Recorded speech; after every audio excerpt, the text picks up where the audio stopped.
The Panama Canal, one of the greatest engineering marvels of the modern world. A vital artery connecting the Atlantic and Pacific Oceans, handling 5% of global maritime trade. But today, this strategic waterway is at the center of a growing diplomatic storm. Former U.S. President Donald Trump has vowed to reclaim the Panama Canal, escalating tensions with Panama and challenging its sovereignty over this critical passage. In a recent speech, Trump called the canal one of the great wonders of the world and criticized its current management. "We didn't give it to China, we gave it to Panama, but they've been ripping down Chinese language signs, working like mad to remove them. About 70% of the signs were in Chinese, and that's not the deal. So, we're going to take it back. They've violated the agreement, and we think it's appropriate that we reclaim it." The Panama Canal's strategic significance cannot be overstated. It's a linchpin of global trade, and its control has long been a point of contention. The canal was transferred to Panama in 1999 under the Torrijos-Carter treaties, marking the end of nearly a century of U.S. control. But now, the Trump administration is questioning that arrangement.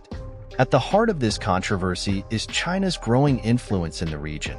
Chinese investments in port facilities and infrastructure projects have raised alarms in Washington. U.S. Special Envoy Mauricio Claver-Carrón has called China's presence a critical threat to both U.S. and Panamanian interests. Senator Marco Rubio is set to visit Panama to discuss the canal issue.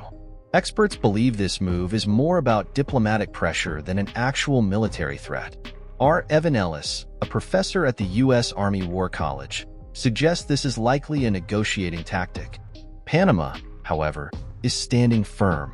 President José Raúl Mulino has categorically rejected any negotiations over the canal's ownership. The canal is and will continue to be Panamanian. It is not up for discussion. In the U.S., the proposed Panama Canal Repurchase Act of 2025, introduced by Representative Dusty Johnson, would authorize presidential negotiations to reacquire the canal. This legislative effort underscores the Trump administration's determination to challenge the current ownership arrangement. China has responded by emphasizing its respect for Panama's sovereignty. A spokesperson for the Chinese Foreign Ministry stated, "We support Panama's independence and its right to manage its own affairs."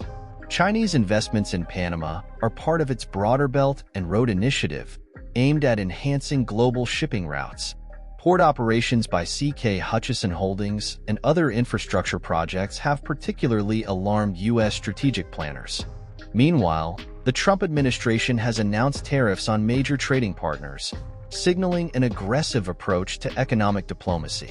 This move is seen as part of a broader strategy to pressure international partners and reshape global economic arrangements. Legal and diplomatic experts warn that any attempt to seize the canal would violate international agreements, including the Torrijos-Carter treaties, and could trigger significant global repercussions. As tensions between the United States and Panama continue to escalate, the international community is watching closely. The stakes are high, and the outcome of this diplomatic confrontation could reshape global trade and geopolitics. The Panama Canal remains a symbol of human ingenuity and a critical node in the global economy. But as political tensions rise, its future hangs in the balance. Will diplomacy prevail, or will this strategic waterway become a flashpoint for conflict? Only time will tell.